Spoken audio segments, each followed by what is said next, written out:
இன்று ஒருபோதும் இனிமேல் பாஜகவோடு கூட்டணி கிடையாது, கிடையவே கிடையாது, என்றுமே அவர்களோடு மறுபடியும் கூட்டணி வைக்க வாய்ப்பே இல்லை என்று சொன்ன அதிமுக திரு எடப்பாடி பழனிசாமி அவர்கள் இருக்கக்கூடிய அதே மேடையிலே உள்துறை அமைச்சர் அமித்ஷா அவர்கள் அதிமுகவிற்கும் பிஜேபிக்குமான தேர்தல் கூட்டணியை இன்று அறிவித்திருக்கிறார்கள்.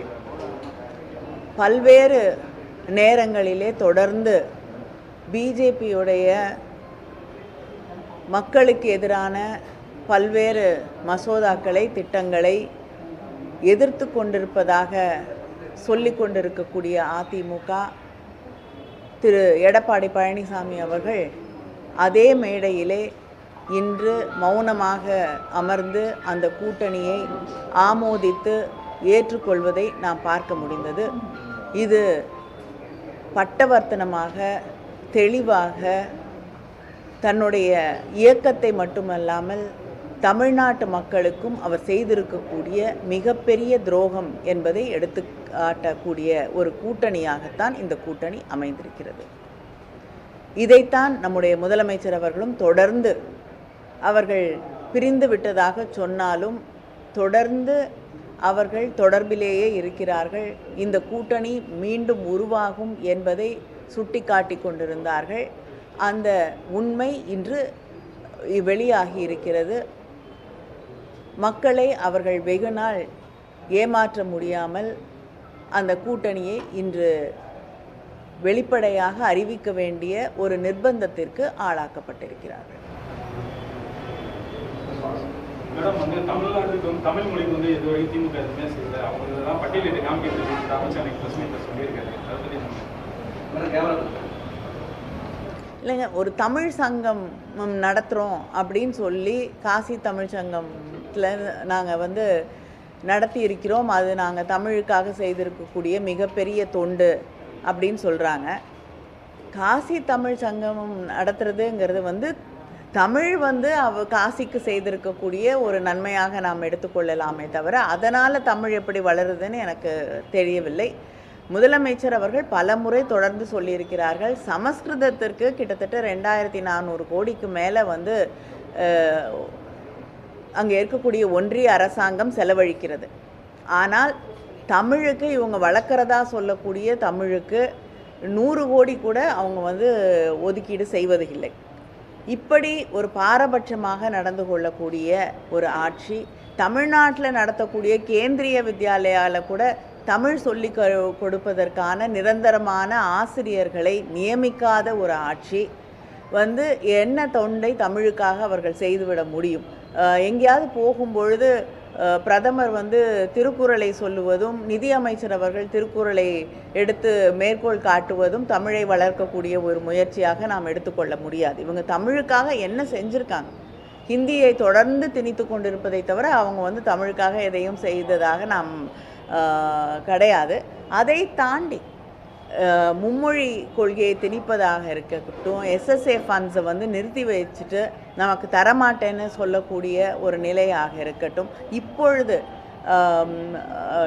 நாடாளுமன்றத்திலே நிறைவேற்றப்பட்ட வக்ஃப் போர்ட் பில்லாக இருக்கட்டும், சிறுபான்மையருக்கு எதிராக, இஸ்லாமியர்களுக்கு எதிராக நிறைவேற்றப்பட்ட அந்த மசோதாவாக இருக்கட்டும், நீட்டாக இருக்கட்டும், இல்லை தமிழ்நாட்டுக்கு வரவேண்டிய நிதி அது நிறுத்தி வைக்கப்பட்டிருக்கக்கூடிய நிலையாகட்டும், இது அத்தனையும் எதிர்த்து குரல் கொடுக்கிறோம் என்று சொன்ன அதிமுக அதோடைய தலைவர் இன்று அவருடைய நிலைப்பாடு என்ன?